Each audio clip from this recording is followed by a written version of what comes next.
produtos. E o que acontece? A gente tem duas situações para a gente equilibrar a economia, tá? Nós temos a inflação, no caso, e uma inflação muito alta, ela é ruim para o país. Tá? A gente está vendo a Argentina à beira da falência, com inflação descontrolada, porque a cada hora muda o preço do produto, o dinheiro perde valor. Tá? Então, o governo brasileiro, Estados Unidos, é a mesma coisa. Para conter a inflação, tá certo? Porque imagina que eu, você e a Carol estamos com muito dinheiro. Nossa, a gente está chovendo dinheiro aqui. E a gente vai começar a comprar tudo. Vai chegar uma hora que vai faltar produto para nós.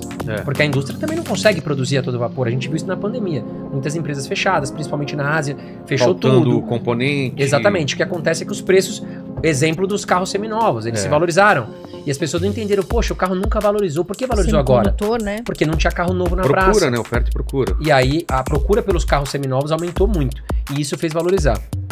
Fala galera, já curte e se inscreve no canal para dar aquela moral. Podcast completo na descrição. Está insatisfeito com o seu trabalho atual? Quer fazer uma renda extra ganhando em dólar ou euro? Conheça o Pulo do Gato e entre em um mercado gigante cheio de oportunidades. Primeiro link na descrição. O que isso influencia a economia? É porque assim... Porque a bolsa caiu, a bolsa subiu. O que significa isso? Porque assim... Pra gente que não tem... Eu não tenho nada lá. Tá. A gente tem as empresas, né? E tem momentos, tem cenário em que as empresas estão indo muito bem. Quando essas empresas estão indo muito bem, quando tá tendo lucro, a economia tá aquecida, a gente vê a bolsa num momento melhor. Quando, por exemplo, agora a taxa de juros agora caiu, mas quando a taxa de juros está alta, o que acontece? Desacelera a economia. Por quê? Porque os empréstimos ficam muito caros, as empresas têm dificuldade, e aí elas passam por alguns momentos e a gente vê a bolsa cair. Mas o fato é, as empresas, a bolsa caiu, então é ruim. Tá tudo ruim, as empresas são ruins. Não, porque tem empresa ali que tem fundamento, ela ainda tem uma saúde boa financeira, ela tem uma governança. A empresa, ela tem um histórico. E muitas vezes é aí que o pessoal perde a oportunidade, porque são empresas muito boas que estão com desconto. A bolsa caiu, tem empresa descontada. A mesma coisa que eu queria te vender essa garrafa que vale, sei lá, 10, falar, tô te vendendo por 5. Né? Então essa que é a grande jogada. Agora, por que isso? Depende muito da economia, do que a gente está passando, não só nós, mas também Estados Unidos, né? Que nem agora a gente está vendo a taxa de juros nos Estados Unidos muito alta, isso interfere em todas as bolsas, o que está acontecendo na Europa, China, então tudo isso interfere também. E parece que é muito louco assim, mas existe uma palavra que chama inflação, que o brasileiro cada vez mais agora vem entendendo o que é. Eu sou da época da hiperinflação, vocês pegaram ou não? Pegou? Eu era pequeno, mas peguei. Eu peguei a hiperinflação. Ali em 92, 93. Agora, o que acontece, Vilela? A inflação é o aumento generalizado no preço dos produtos, tá? Para deixar um exemplo bem claro aqui. Imagina a lata de Coca-Cola, ela custava lá em 94 R$1, tá certo? Hoje, ela tá custando cerca de 5. Então, não ela vai ficando mais cara, o nosso dinheiro vai perdendo poder de compra. E por isso que a gente tem dissídio nas empresas, correção do dinheiro, porque senão, o R$10 hoje, ao final de 2024... já não vale mais R$10, já perdeu o poder de compra. Se eu comprava esse copo por R$10, no final de 2024 ele vai estar 11. Então os meus R$10 já não compram esse copo, porque ele já aumentou o preço. Então isso é a inflação, né? O aumento generalizado do preço dos produtos. E o que acontece? A gente tem duas situações para a gente equilibrar a economia, tá? Nós temos a inflação, no caso, e uma inflação muito alta, ela é ruim para o país. Tá? A gente está vendo a Argentina à beira da falência, com inflação descontrolada, porque a cada hora muda o preço do produto, o dinheiro perde valor. Tá? Então, o governo brasileiro, Estados Unidos, é a mesma coisa. Para conter a inflação, tá certo? Porque imagina que eu, você e a Carol estamos com muito dinheiro. Nossa, a gente está chovendo dinheiro aqui. E a gente vai começar a comprar tudo. Vai chegar uma hora que vai faltar produto para nós. Porque a indústria também não consegue produzir a todo vapor. A gente viu isso na pandemia. Muitas empresas fechadas, principalmente na Ásia, fechou faltando tudo. Componente. Exatamente. O que acontece é que os preços, exemplo dos carros seminovos, eles se valorizaram. E as pessoas não entenderam, poxa, o carro nunca valorizou. Por que valorizou agora? Né? Porque não tinha carro novo na procura, praça. Procura, né? Oferta e procura. E aí a procura pelos carros seminovos aumentou muito. E isso fez valorizar. Só que olha como é louco, né? A gente fala, pô, mas não é bom todo mundo tá com dinheiro, querendo sair comprando tudo? Na verdade, não. Por quê? Quanto mais procura tiver, os preços sobem. A inflação sobe. Para o governo equilibrar essa jogada, o que ele faz? Ele começa a subir taxa de juros. Que aí no Brasil a gente vai falar da taxa Selic. Tá? O que acontece? Ao aumentar a taxa de juros, a gente vai ter um efeito onde as empresas vão colher menos vão captar menos empréstimo, porque o empréstimo vai ficar mais caro. As empresas vão acabar trabalhando com menos projetos, vão investir menos nas suas empresas, vão contratar menos funcionários e, porventura, vão até demitir funcionários.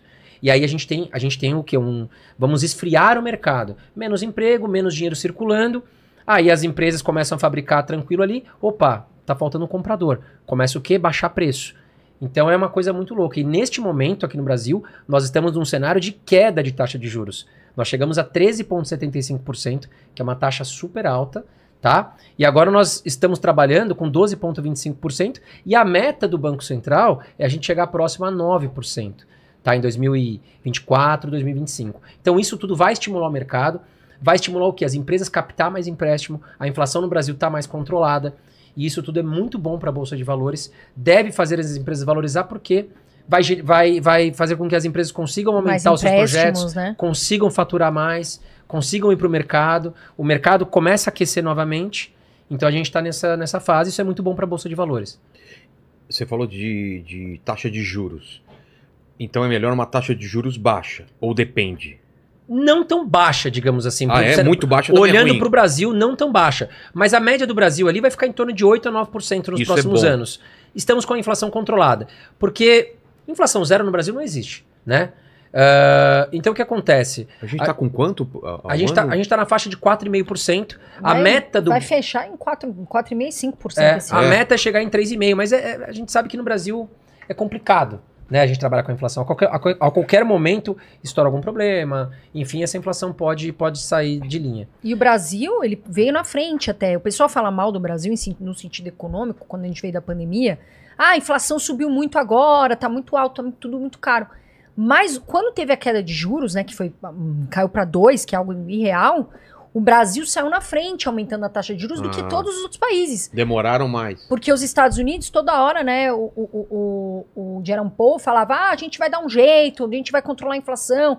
E o que eles fizeram? Eles não aumentaram, eles não conseguiram reduzir, subir a taxa de juros, reduzir a inflação, que era o que eles tinham que fazer, né, reduzir a inflação e aí a taxa de juros equilibrar. Eles não conseguiram. Então o Brasil rapidamente viu que esse cenário poderia acontecer e o Brasil saiu na frente de muitos outros países, porque o Brasil falou, não, vamos lá, a gente vai ter que subir a taxa de juros. E foi fazendo isso com um movimento mais rápido do que os outros. E tudo isso foi feito da pandemia, Vilela, porque o que acontece?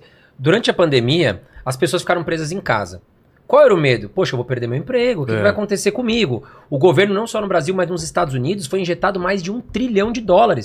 Assim, distribuindo dólares para as pessoas. As pessoas ficaram com muito dinheiro.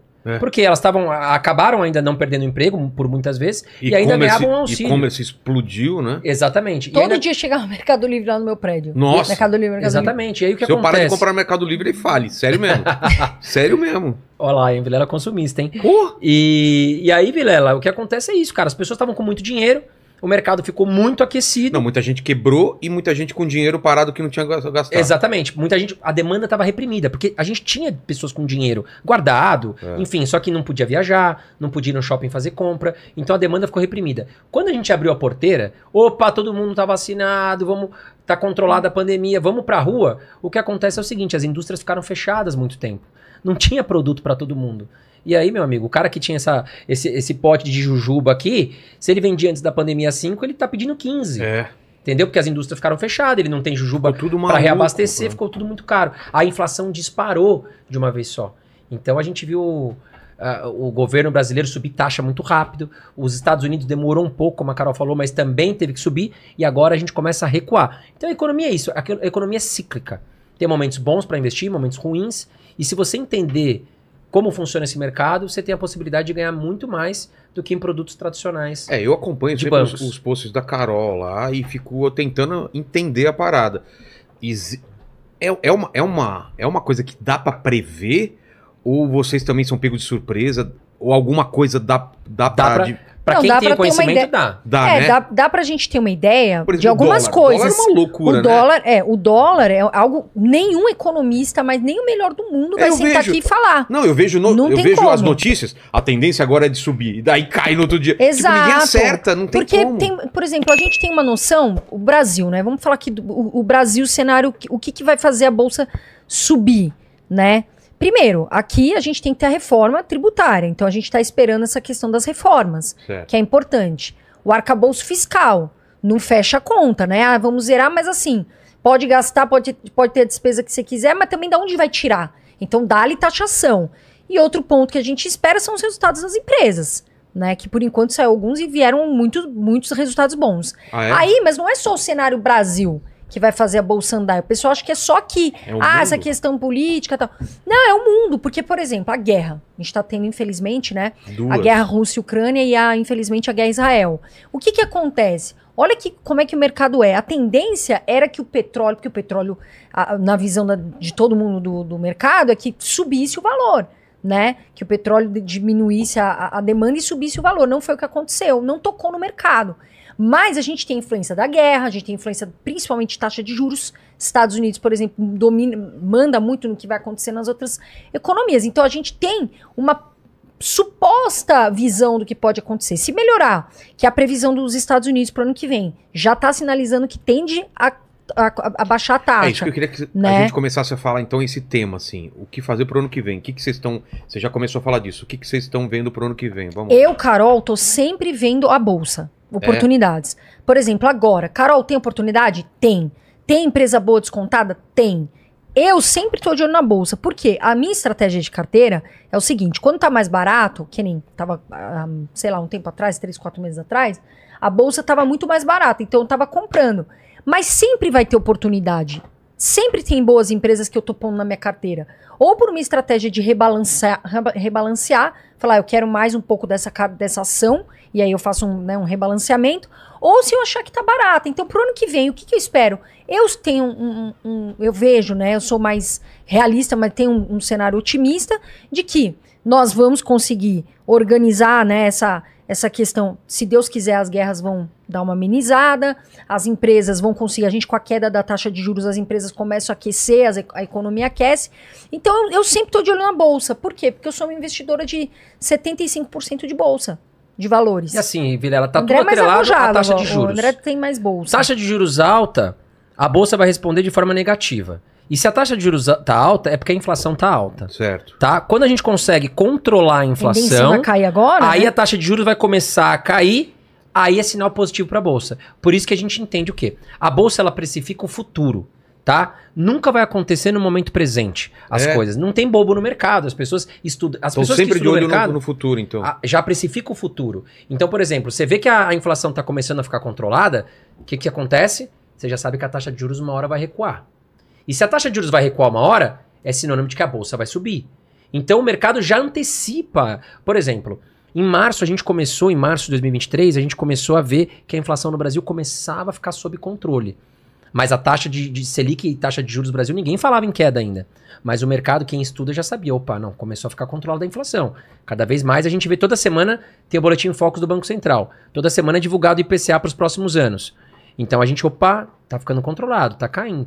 Daqui a pouco o Banco Central vai ter que começar a cair taxa de juros. E aí começou a acontecer em agosto. Mas só que em março a Bolsa já respondeu positivamente. Em março a gente estava em 95 mil pontos na Bolsa, tá? E a gente subiu para quase 120 mil pontos, uma valorização aí de 20%, de março até agosto.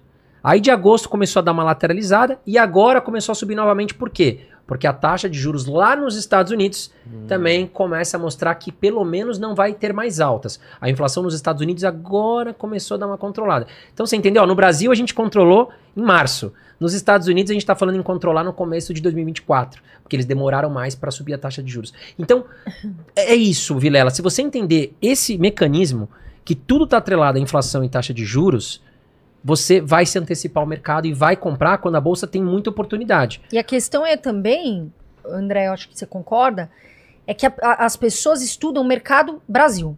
Então elas... Porque assim, infelizmente, tem gente que não sabe nem o que está acontecendo numa guerra lá em Israel. Tem gente que está totalmente por fora do que está acontecendo no mundo. E não é só o Brasil. Tem milhares de outras coisas para avaliar. Um dos casos é os Estados Unidos. Por quê? Mas por quê? Porque a gente exporta produto para lá e importa. Então, tudo isso faz diferença. A China também importa. Então, não é só olhar, o Brasil, a bolsa vai subir por causa disso aqui do Brasil. Não, mas tem que ver as variáveis num cenário macro. Entendeu? Então, tem toda uma questão tudo respinga no Brasil, né? E a bolsa americana, a bolsa é o mercado comprador. Desculpa, os Estados Unidos é o mercado comprador. A China é um mercado vendedor. Ela compra muito, mas ela também exporta muito, né? Então, qualquer coisa que aconteça nos Estados Unidos vai afetar, por exemplo, a Bolsa Brasileira. Se acontecer um problema muito grande na China, vai afetar a Bolsa Brasileira, porque eles são grandes parceiros comerciais do Brasil. Entendi. Então tudo isso afeta o lucro das empresas que vendem para esses países, que exportam ou que precisam importar de alguma forma. E a China nessa bagunça toda, onde entra? Porque tá todo mundo de olho na China também, né? A China, a China é primeiro de tudo que é muito difícil você saber os dados da China, porque é muito escondido. Então, você sempre tem que ter... A China pode soltar hoje que tá um balanço, nossa, maravilhoso, e amanhã ela solta uma notícia que não faz sentido. Então, a China é sempre uma dúvida. Agora, por exemplo, nós exportamos muito minério de ferro para a China. Ou seja... Via Vale, né? Via Vale. Que é das maiores empresas da Bolsa. Se dá uma tombada no minério de ferro lá em Dalian, para nós aqui a Vale também sente. Entendi. Então, as commodities, de uma forma geral, a gente exporta muito para a China. Commodities são esses grandes volumes que são exportados. Commodity é o seguinte, imagina o petróleo. Carne é commodity. Também. O petróleo, ele vai virar gasolina. Certo. O minério de ferro vai virar aço. Tá. Então é tudo aquele produto que ele pode ser transformado em algo, para um produto final, entendeu? E que é valioso por causa disso. Os grãos, por exemplo, da agricultura, vão virar um alimento específico. Trigo, exato, soja, exato. E na China a gente fala muito do quê? Minério de ferro, porque é a maior importadora que o Brasil tem, inclusive. Então, se acontece alguma coisa, né? E o minério de ferro por tendência. Como aconteceu da Rússia com a Ucrânia? Hã?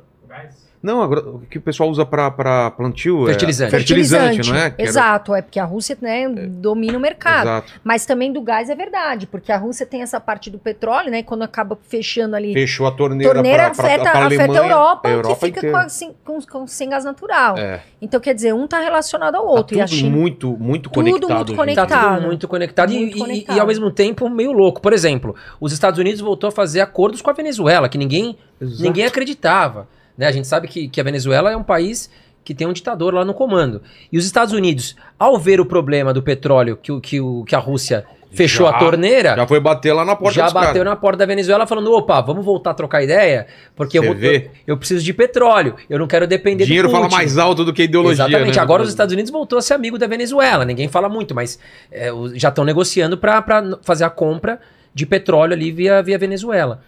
Então é complicado. Aí a exigência dos Estados Unidos foi que a Venezuela tivesse uma eleição democrática.